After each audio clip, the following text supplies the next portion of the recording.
Number 8. The Valley of the Golden Mummies. 380 kilometers west of the Great Pyramid of Giza, archaeologists discovered a large cache of Greco-Roman sarcophagi, covered in so much gold that they nicknamed the area the Valley of the Golden Mummies. Each of the mummies were covered in lavish artwork, making them some of the most beautiful and well-preserved mummies ever found. From the moment they were opened, sunlight reflected off the brilliant gold sarcophagi, giving archaeologists a glimpse at the stunning discovery they had made. As researchers continued to excavate, they found over 200 mummies. Because of the size of the site, one that measured 6 kilometers squared by 2.3 meters squared in size, some experts believe there could be between 5,000 to 10,000 more mummies hidden underground, just waiting to be discovered. One of the most remarkable things about the mummies is that each one looks different from the next. Some are decorated with painted scenes on a plain exterior.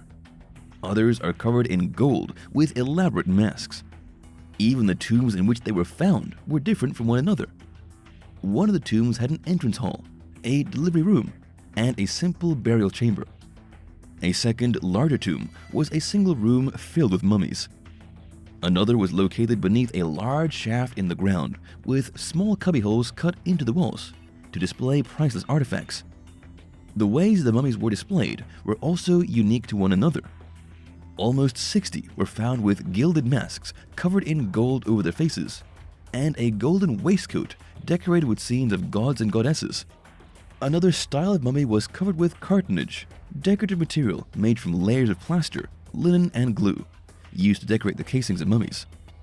Elaborate scenes of Egyptian gods were painted on the material that depicted Anubis, the god of mummification. Other scenes showed the judgment of the dead, where the Egyptian god Osiris watches as the god Anubis weighs the heart of the deceased. A third mummy was very different from the others and placed inside a human-shaped pottery coffin. A fourth mummy was done in the classic style, similar to ones found in the New Kingdom, and was covered entirely in linen. If the stunning artwork wasn't enough, archaeologists were excited to find detailed portraits painted on some of the golden masks, the kind that only the wealthiest Egyptian families could afford. The discovery of various artifacts, including statues, earrings, and amulets made from precious gemstones and various types of pottery, are evidence that those buried in the Valley of the Golden Mummies were higher-class Egyptians. Number 7. Temple of Bastet. Near the port city of Alexandria, archaeologists discovered a 2,200-year-old temple dedicated to Egyptian cat goddess Bastet, and it could be the first Ptolemaic-era temple dedicated to the cat goddess in Alexandria. Even more remarkable is that it could be the first trace of Alexandria's royal quarter ever found. Within the ruins, there was a large number of statues depicting Bastet, indicating that worship of the ancient deity lasted well into the Ptolemaic period, which was heavily influenced by the Greeks. Bastet was also considered a fertility goddess and seen as a protector, which is clearly represented in her depictions as a fierce lion. When the temple was erected, it was surrounded by 2 channels lined with trees overlooking the city. At one point during the 22nd dynasty, the temple was extended into something even more elaborate, with an ornamental gate and lavish courtyard added to the structure for religious festivals. Worship of Bastet came in many forms, with Egyptians often mummifying cats and placing them in large cemeteries to honor the deity. Offerings of thousands of bronze statuettes of the goddess were often left at cemeteries, and small figures of cats were made into amulets and worn to show one's devotion to the ferocious deity. Number 6. Golden Tongued Mummies. In Sakara, about 20 miles south of Cairo, a number of golden amulets shaped like tongues were found inside an ancient tomb. Archaeologists knew they had found something remarkable. The discovery was made in an ancient rock-cut tomb in northern Egypt. 16 2,000-year-old mummies were uncovered, and although they weren't very well preserved, the small gold foil tongue-shaped amulets were remarkably intact. Experts believe the amulets were placed there so the deceased could speak before the court of the god of Osiris in the afterlife. Ancient Egyptians believed Osiris was the lord of the underworld and judge of the dead. A second mummy was just as elaborately decorated as the first, with gold-covered decorations in the shape of a crown that was emblazoned with a cobra. The mummy also had a necklace with the head of a falcon, which is the symbol of the god Horus, who symbolized protection, health, and restoration. The discovery was made at a site known as the Taposiris Magna Temple in Alexandria. On an earlier archaeological mission, the Director General of Antiquities Authority announced the discovery of a funeral mask of a woman that also had golden flakes, as well as 8 marble masks that dated back to Greek and Roman eras. Within the same tomb, a number of rare coins were also discovered, with images of Cleopatra. The coffins are just one of the countless archaeological discoveries made there. Not far from the location of the burial shaft, there is a 4,700-year-old stepped pyramid. It's 200 years older than the infamous pyramids at Giza. At the time the mummies were buried there, Sakara was considered a site of pilgrimage, similar to ancient Mecca, that attracted not just Egyptians, but people from all over the eastern Mediterranean. To be buried there, one would have to be quite prestigious.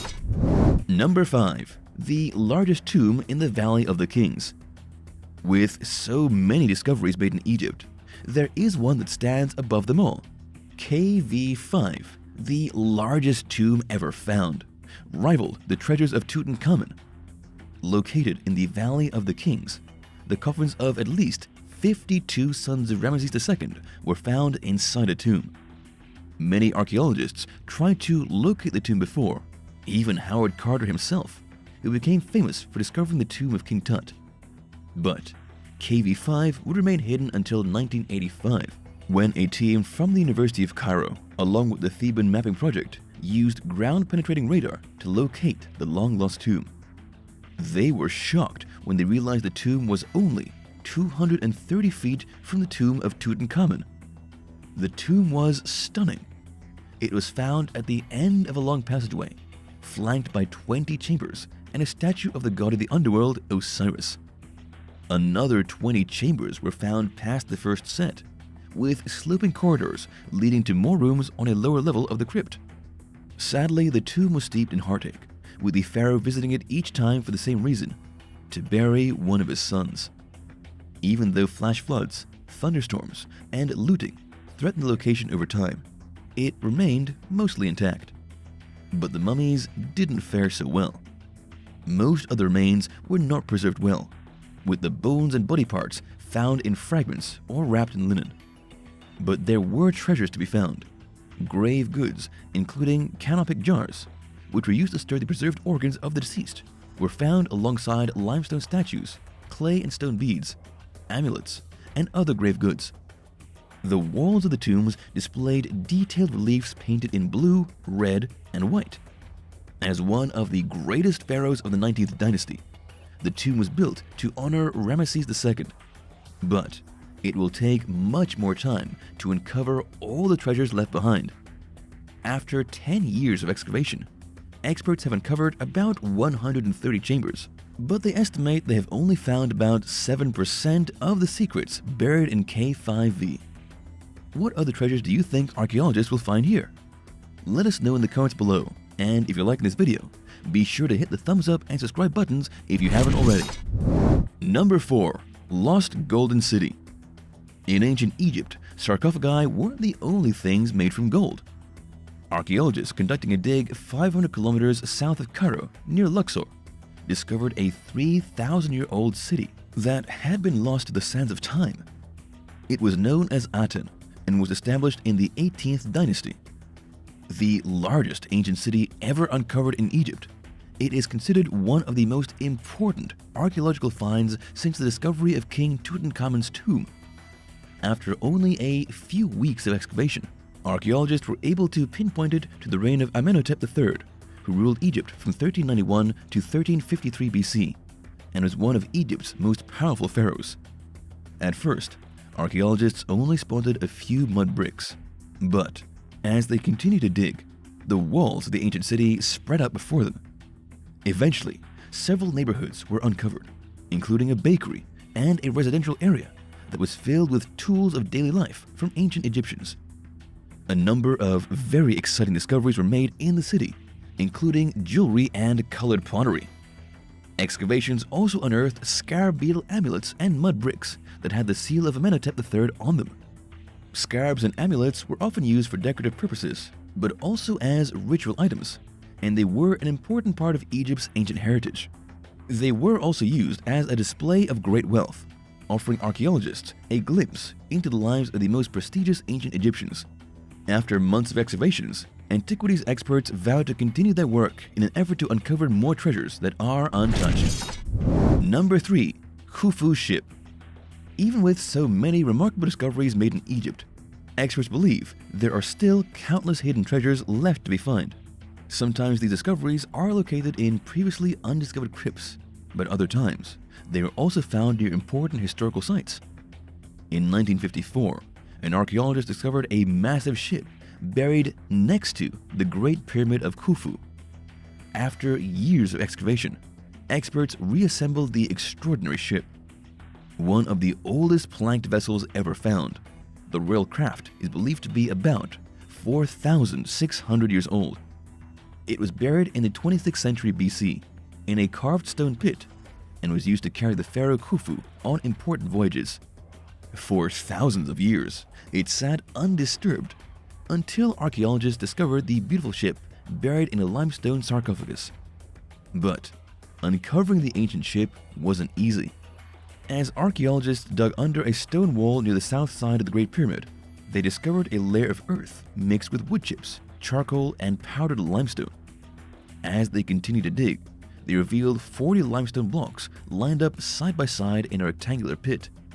Only after carefully hauling away the stone slabs did they discover the ship's wooden planks and oars, draped with ropes.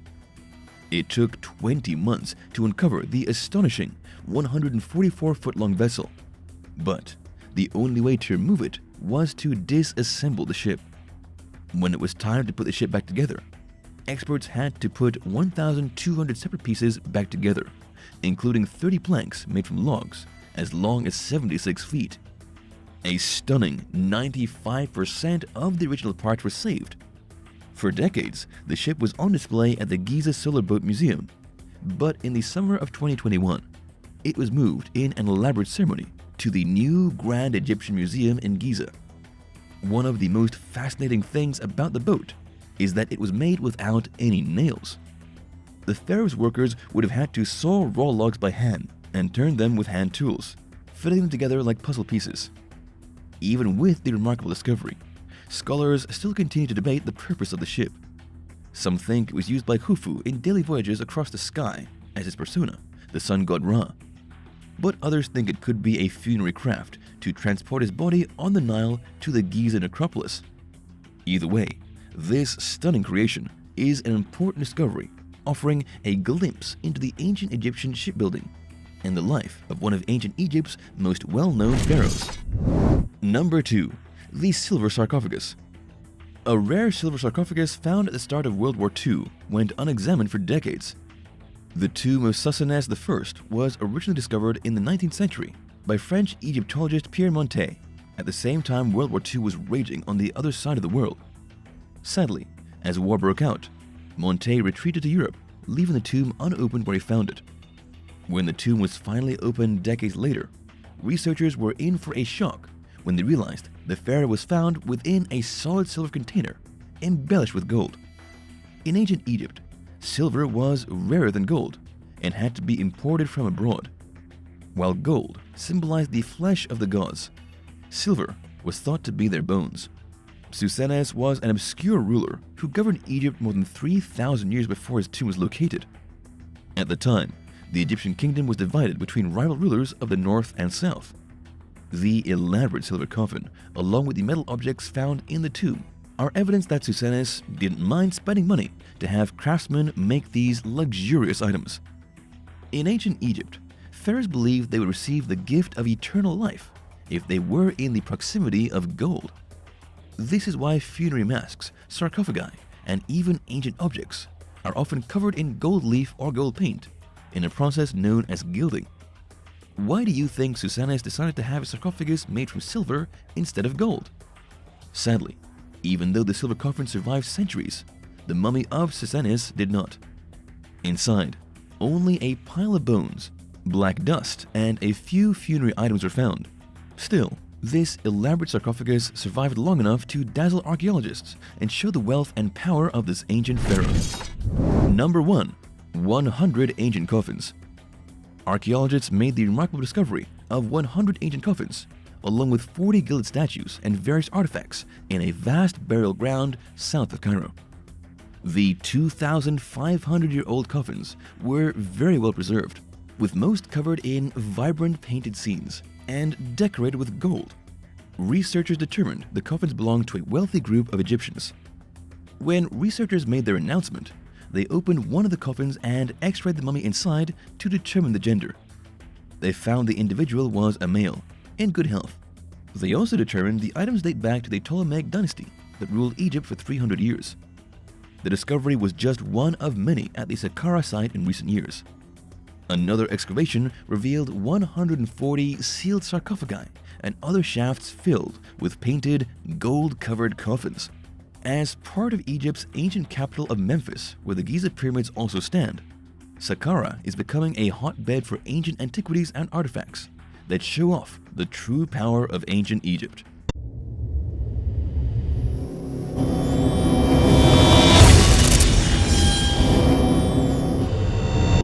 Number 10.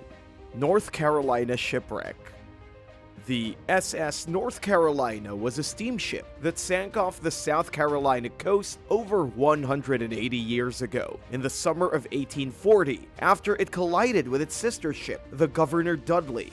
Thankfully, everyone on board survived, but the ship's cargo, including a trove of rare gold coins, were lost. The currency alone is estimated to be worth tens of millions of dollars in today's money. The hoard is thought to include coins from the US Mint in Dahlonega, Georgia, which opened just 2 years before the wreck, according to a statement from Blue Water Ventures International and Endurance Exploration Group, who are working together to recover the artifacts. Divers commissioned by the companies found some gold coins, marble objects, dinnerware, and brass spikes that were used to build the ship. This wasn't the first time someone tried to salvage the North Carolina's treasure, but doing so is easier said than done, with low visibility in the murky water and the tendency for sharks to congregate in the area. On top of that, many of the treasures are buried beneath at least 3 feet of sand, and digging them up would require expensive machinery. Nevertheless, people continue to try in hopes of getting their hands on some of the gold coins or luxury jewelry left behind by passengers. Number 9. Roman Era Horde. During a recent family vacation to the Spanish coastal town of Xabia, brothers-in-law Luis Lenspardo and Cesar Jimeno Alcala decided to go snorkeling. Their original goal was to clean up trash, but plans changed when one of the men noticed something glimmering on the Mediterranean seafloor. He went to investigate and discovered that it was a shiny coin. After dusting it off, he saw that it featured an ancient Greek or Roman-like face. The coin was in a small hole, and the pair suspected that there were more where it came from. They returned with a Swiss Army knife and found 7 more coins. Lenspardo and Jimeno Alcala reported the discovery to local authorities, who dispatched a team of archaeologists to the site. They found 53 gold coins dating between 364 and 408 AD, when the Western Roman Empire was in decline. The coins are extremely well preserved, bearing identifiable images of the Roman emperors Valentinian I, Valentinian II, Theodosius I, Arcadius, and Honorius. There's only one coin with an unidentifiable portrait. It's one of the largest Roman coin hoards ever found in Europe, and it's especially valuable because it could help to shed light on the circumstances surrounding the empire's final days. Researcher Jaime Molina Vidal told Live Science that the discovery reflects the type of fear someone might have when burying their treasure hoard to hide it from invaders. No nearby shipwrecks have been found, further pointing toward the possibility that someone went out of their way to conceal their hoard. Number 8. Battersea Shield. While excavating at the Thames River in London, ahead of the construction of the Chelsea Bridge in 1857, workers dredged up an ancient bronze shield. It consists of several different pieces being held together by rivets and is decorated in the style of the Celtic Latin culture. Back when it was being used, it would have functioned as a covering for a wooden shield.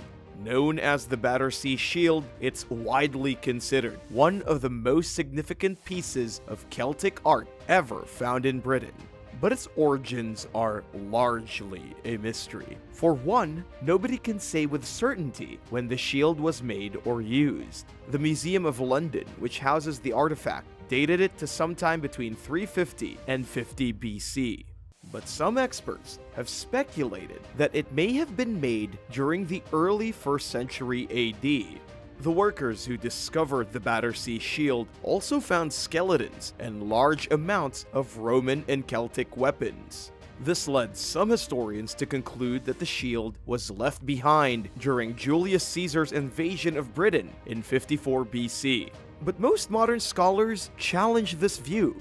The bronze plating that the shield is made with is too thin to have protected someone during combat, and it bears no signs of battle-related damage, so it's likely that the Battersea Shield was made as a status symbol or a parade piece and deposited into the river as a religious offering. Number 7. Head of Hadrian. The Roman Emperor Hadrian is perhaps best known for building an 80-mile-long wall across Britain to separate the so-called barbarians from the Romans. Over 2 centuries ago, a bronze head depicting Hadrian was pulled from the River Thames in the heart of Roman Britain, which is now London. It was likely once attached to a full-body statue of the emperor that probably stood in a public forum. The statue would have been 1¼ times life-sized according to the British Museum. Hadrian was known for traveling extensively throughout Europe. It was common for cities to rebuild and beautify as a result of these imperial visits, so it makes sense that people would erect a statue to commemorate the ruler. There are plenty of surviving marble sculptures of Hadrian, but there aren't many bronze examples, making the head of Hadrian both rare and mysterious. Number 6. Riverware Horde. A pair of British divers named Gary and Trevor Bankhead have made hundreds of dives at historical sites around the world. While working under a contract with the British government in 2007, they uncovered a trove of gold and silver treasures from the River Wear outside Durham Castle.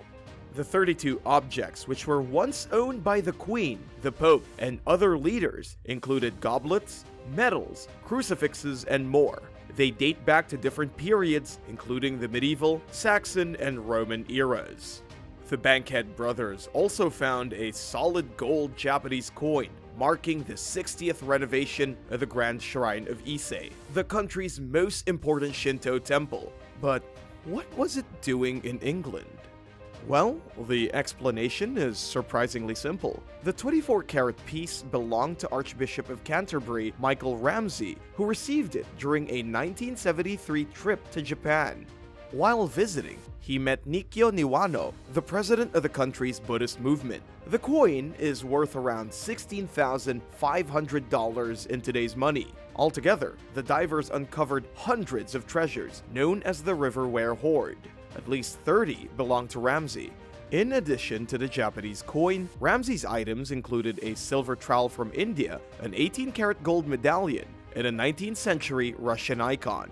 Among the other objects, there was a brothel token featuring a woman's legs. It was the first of its kind ever found in the UK. The collection also included a 13th century seal and a brooch depicting Queen Elizabeth and Sir Walter Raleigh, a historically famous statesman and explorer. Nobody knows how Ramsay's belongings ended up in the river. One theory holds that he threw them in there as a gift to the locals sometime after his retirement to Durham in 1974 and before his death in 1988. Number 5. Long-lost beer ingredients. Treasure comes in many forms, depending on what's important to the person looking for it. For amateur diver and explorer Steve Hickman, that treasure was beer.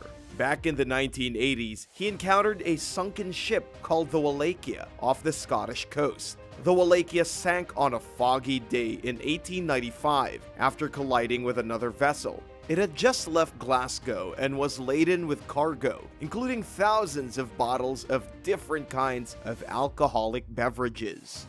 The cold water that the ship sank in helped to preserve the booze while it sat for over 100 years on the seafloor. After stumbling upon the wreck, Hickman began diving down there periodically to retrieve whiskey, gin, and beer.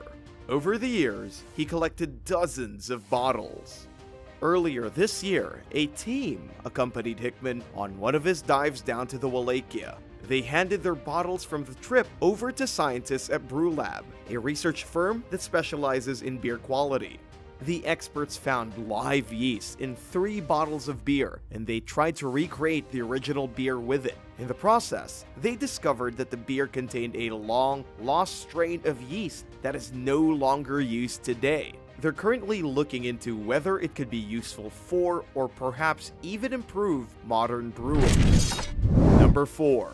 HMS Pandora Wreck. The British Royal Navy ship HMS Pandora was launched in 1779. It became famous for hunting down and capturing 14 mutineers in the South Pacific, who had seized control of another British Royal Navy vessel, the HMS Bounty. Shortly into the return voyage to Europe in 1791, the Pandora ran aground on the outer Great Barrier Reef. It sank the next morning, killing 31 crew members and 4 of the mutineers. Colonial authorities in New South Wales, Australia didn't bother trying to salvage the wreck. A trio of explorers discovered the sunken ship in 1977, and it quickly became known as one of the most significant shipwrecks in the Southern Hemisphere. The Queensland Museum carried out several excavations of the Pandora between 1983 and 1999. The team found skeletal remains of crew members, fancy shoe buckles, buttons, wax seals, and a one-of-a-kind 18th century stamp belonging to the ship's first lieutenant, John Larkin. They managed to dig up a portion of the wreck, but much of the vessel remains buried in what marine archaeologist Peter Gesner described as a marine Pompeii. Raising the Pandora would be a time-consuming and costly endeavor. The price of recovering the copper-sheathed hull alone was estimated at around $60 million in 1998, and it would undoubtedly cost a lot more now. So it's unlikely that the wreck will ever be brought to the surface, and it's unknown whether there are plans to continue excavating. Number 3. Ancient Fruit. Long ago, before Alexander the Great founded Alexandria in 331 AD, the city of Thonis Heracleion was Egypt's largest port city, but a combination of earthquakes, tsunamis, and rising sea levels weakened the ancient metropolis. At the end of the 2nd century, the ground beneath Thonis Heracleion liquefied, plunging it into the sea. Marine archaeologists have been exploring the submerged site for years, and they continue to make new discoveries. They recently discovered an array of artifacts, including Greek pottery and 2,400-year-old wicker baskets filled with fruit. Near the city's entrance, the team found a Greek funerary area known as a tumulus. A lot of the site was burned, indicating that special ceremonies took place there. Archaeologist Frank Gaudio told CNN that the most recent evidence near the tumulus dated back to the 4th century BC, even though Thonis Heracleion continued to thrive for hundreds of years after that. This is where the archaeologists found the wicker baskets, which they believe may have been left as an offering in what was once an underground room. This would help to explain the content, which include grape seeds and dome fruit from the African palm tree. These are just some of the discoveries that have been made at Thonis Heracleion, and we're chipping away at the mysteries surrounding this ancient underwater city. Number 2. Thai bullet coins. Before Thailand got its current name in 1939, it was known as Siam. Historically, Siam and the kingdoms before it used a type of currency called Phat Duang, also known as bullet money or bullet coins. They were mostly made from bars of silver bent into a round shape and stamped with marks, and were issued according to the baht system of weights, which is also what modern Thai currency is based on. Bullet coins were first commonly used sometime between the 13th and 15th century during the Sukhothai kingdom. They remained in use during the subsequent Ayutthaya, Thonburi, and Ratanakosin kingdoms.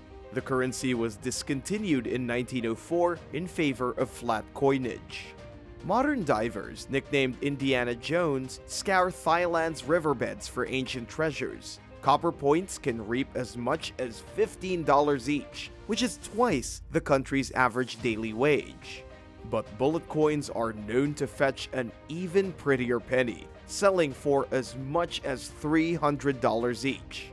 Most people outside of Thailand wouldn't recognize a bullet coin unless they knew what they were looking for, since they don't resemble the coins that we're used to using. So to anyone with an untrained eye, these artifacts would be very mysterious to come across.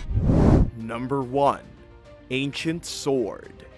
While vacationing with her family at Sweden's Vitastern Lake in 2018, 8-year-old Saga Vanasek felt something strange while looking for rocks to skip in the water. She pulled it out of the lake and noticed that it had a point on one hand and a handle on the other.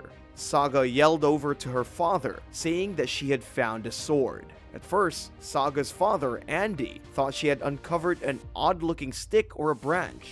He asked a neighbor to take a look at the object, and they told him that it looked like a Viking sword. Andy reported the discovery to archaeologists, who initially estimated that the sword was at least 1,000 years old. Imagine the little girl's excitement when she heard that. They now believe that it may date as far back as 1,500 years, before the Vikings were around. Experts were impressed by Saga's find and reportedly said that nothing quite like it had ever been found in Scandinavia. Water levels were unusually low when Saga went scavenging for rocks, and this could explain how she stumbled upon the sword. Archaeologists carried out further excavations at the site and found a brooch dating back to the 3rd century, as well as an 18th century coin. They announced that they planned to continue exploring the lake for ancient treasures. The sword was turned over to the local museum so that it can go on display and be enjoyed by the public.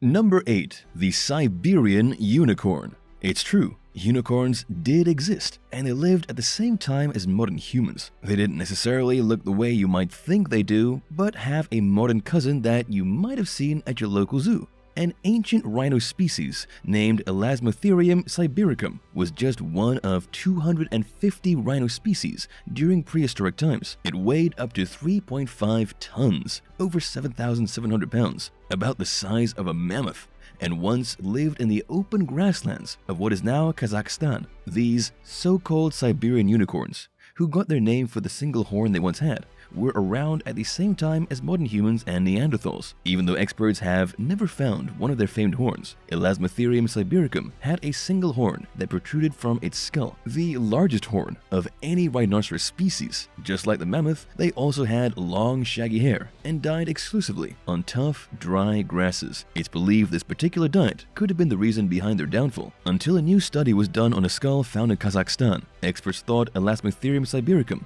died out between 100,000 and 200,000 years ago. But new research showed they were around much longer, as close as 39,000 years ago, which would have had them roaming the plains at the same time Neanderthals were hunting and gathering. But that doesn't mean the Siberian unicorn was food for modern humans. As researchers studied the teeth of these massive animals, they found isotopes that helped them pinpoint the animal's downfall because they relied exclusively upon the grasslands for their survival. They didn't stand a chance when the world's ice sheets spread, covering their feeding habitat. Unlike other species like the woolly rhino, who ate different varieties of food, the Siberian unicorn eventually went extinct. Even though they were the last surviving member of the Elastotherium genus, they lasted much longer than scientists first thought.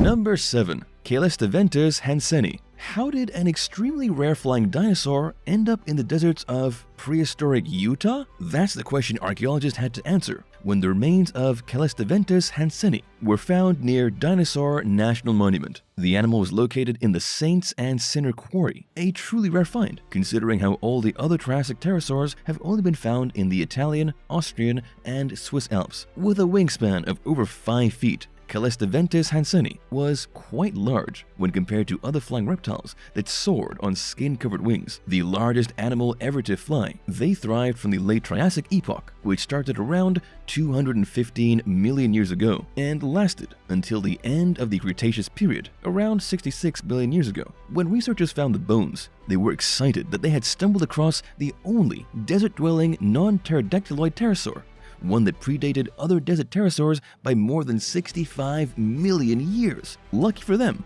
the bones had settled in an area rich in sandstone, which meant they were in good shape to study. But when it came time to excavate, archaeologists decided that taking CT scans and creating 3D models of the bones would be a better option to keep their remains intact and preserved. Instead of finding just a single bone, they had the sides of the face and roof of the skull, along with the brain case, the lower jaws, and part of the animal's massive wing. When they finally got a closer look, they found that the Caelestventus hanseni specimen had a whopping 112 teeth. That's some bite. They could also tell by impressions of the brain on the skull roof that even though the animal didn't have a great sense of smell, they would have had great eyesight. All the better to hunt with. But the revelations didn't stop there. After determining that Caelestventus hanseni was related to a dinosaur known as Dimorphodon, researchers realized not all members of the Dimorphodontidae family of dinosaurs had died out during the Triassic-Jurassic mass extinction event. Somehow, Caelestventus hanseni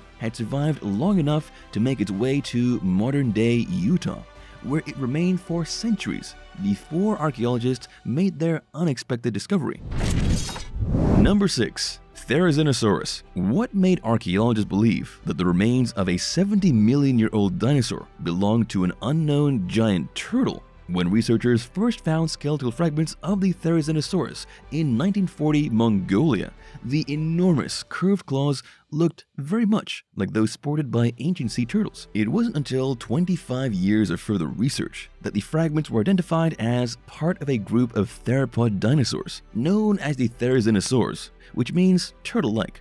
The animal would have been about 36 feet long, weighing over 3 tons, with forelimbs that measured up to 10 feet long. Their terrifying curved claws alone measured almost 3 feet long, but it would take comparisons to a related dinosaur to determine the origin of Therizinosaurus. Even though theropods were mostly carnivores who ate meat, the shape of the skull and structure of the jaws and teeth suggest that they mostly ate vegetation, using the long neck and flexible forelimbs to scavenge for food. After discovering Segnosaurus and Erlikosaurus in Asia and comparing them to Therizinosaurus, researchers realized they would have been able to disembowel a raptor or even a tyrannosaur. They were the longest claws of any dinosaur identified up until its discovery, and the longest claws of any animal in the history of life on Earth. Shockingly though, they didn't use these claws to hunt other dinosaurs. They were vegetarians who used these killer claws to gather dangling leaves and ferns instead. Not quite the deadly image we thought, as the largest identified theropod weighing only a few tons less than Tyrannosaurus rex.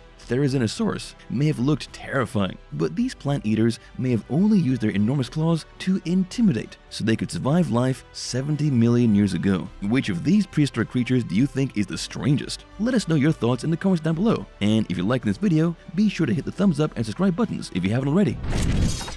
Number 5. The Flying Protosaur. A primitive group of reptiles related to archosaurs known as Charopteryx went extinct during the Triassic period. With no direct descendants today, it's difficult to determine where the Charovipteryx could have gotten its strange features. These gliding dinosaurs have back legs that are extremely long and connect to the tail and torso with a gliding membrane, similar to the wings of bats. But unlike bats, this membrane stretches from their hind limbs instead of their forelimbs, allowing Charovipteryx to glide using its back legs. There has only ever been one specimen of the dinosaur found in Asia, but surprisingly, it wasn't the only dinosaur with a strange method of flying. Another small reptile, known as the Longis, was a type of gliding reptile that had long external extensions of ribs that were connected by membranes, very much like the gliding membrane of Charovipteryx that went extinct after the Triassic period. There was a type of Pterosauropomorpha that lived in the early Triassic period, about 245 million years ago. Some believe they may have been related to pterosaurs,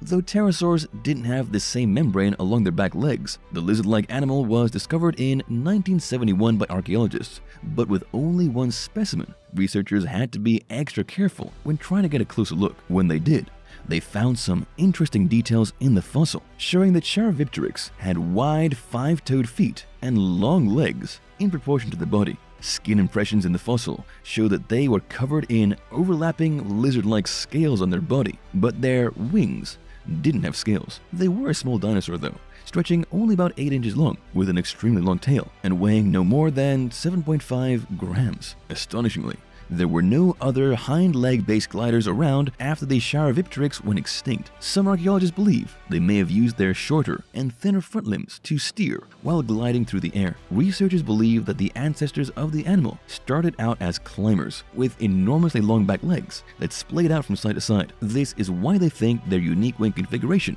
would have helped them glide easier. Sadly though, they never made it past the Triassic period for us to learn more.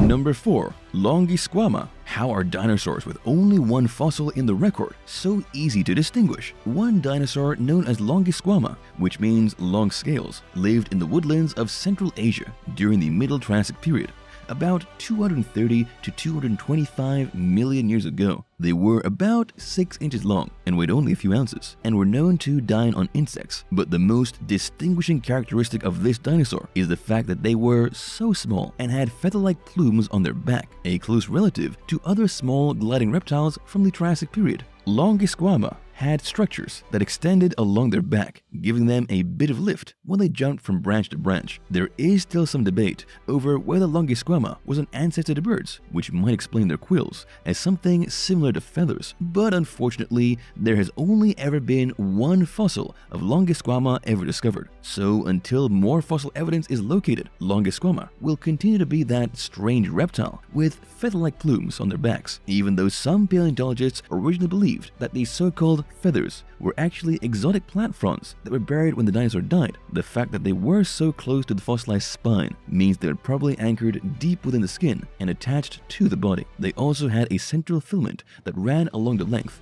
which leads experts to believe that they were constructed using the same genes that later produced feathers, even though one skeleton record is too incomplete to find out its exact position in the evolutionary map. Archaeologists think Longisquama was probably a pre-ancestor to pterosaurs, crocodiles, and birds.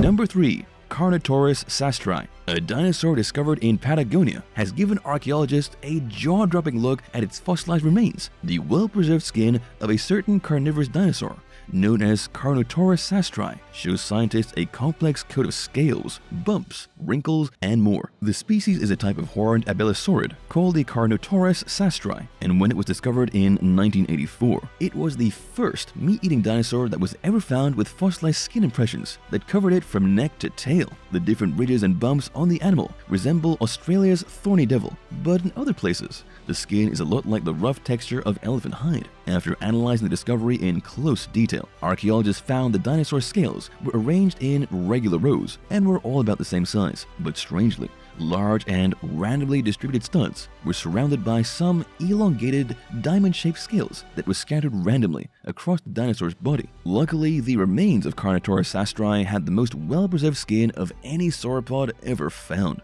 with 6 fragments of skin taken from the neck, the shoulder, the thorax, and the tail. Even though some of the smaller patches only measure about 20 millimeters in diameter, archaeologists were able to find tiny flakes of skin among larger scales that are similar to those found on Tyrannosaurids. Still, that doesn't mean scientists know exactly why they had such a wide range of large and small scales, whether they were a type of body armor for protection, a way to regulate the body temperature, similar to African elephants, or just a way to display coloration on the animal. It's clear that the Carnotaurus sastri was unique in its own way.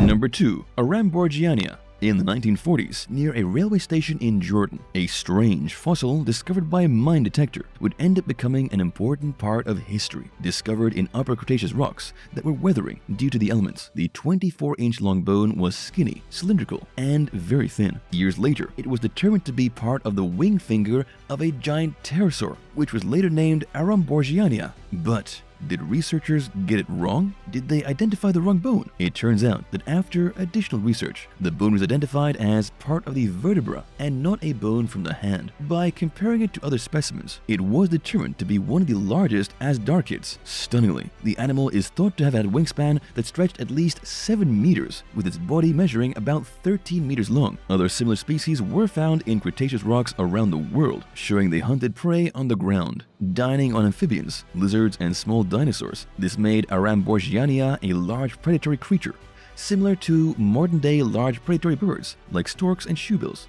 that hunted in a similar way. But could it really be possible that this winged dinosaur was bigger than the Tyrannosaurus rex? Aramborgiania lived 65 million years ago as part of a group of reptiles that included pterodactyls. They had an unusually long neck and were close to the size of a small plane, more than twice the length of other gigantosaurs. The animal's neck would have been massive, but not very flexible, making it difficult for them to look around while they were hunting for prey, even though experts think they wouldn't have constantly flapped their wings while flying because it would have taken too much energy. Aramborgiania would have been able to soar for long periods of time and fly far when looking for food. With pterosaur fossils discovered from Eastern Europe to North America and into the Middle East and Asia, it's quite possible that Aramborgiania would have had a global range, allowing them to travel further than experts ever imagined, making it quite possible that more fossils of this strange creature will be found for further study.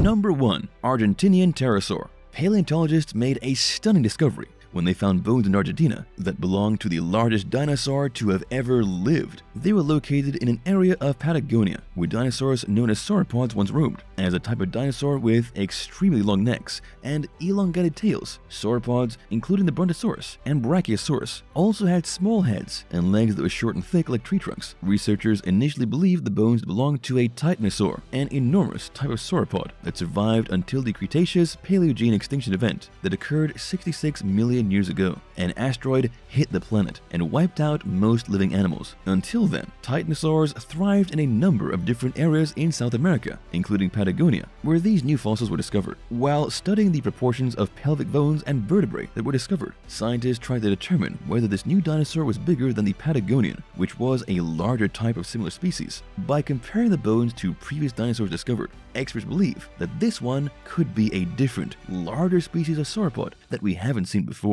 Studying the shapes of the vertebrae, including spines or spike-like appendages on the back, paleontologists are excited that the specimen could be a larger Titanosaur that would have lived alongside smaller dinosaurs of the same species. The fossils are believed to be about 140 million years old, which would make this Titanosaur the oldest and largest ever found worldwide. The discovery is also an exciting one that showed the Titanosaur lived longer than previously thought, an incredible breakthrough that would have never happened if the pterosaur had gone undiscovered by eagle-eyed archaeologists. Thanks for watching.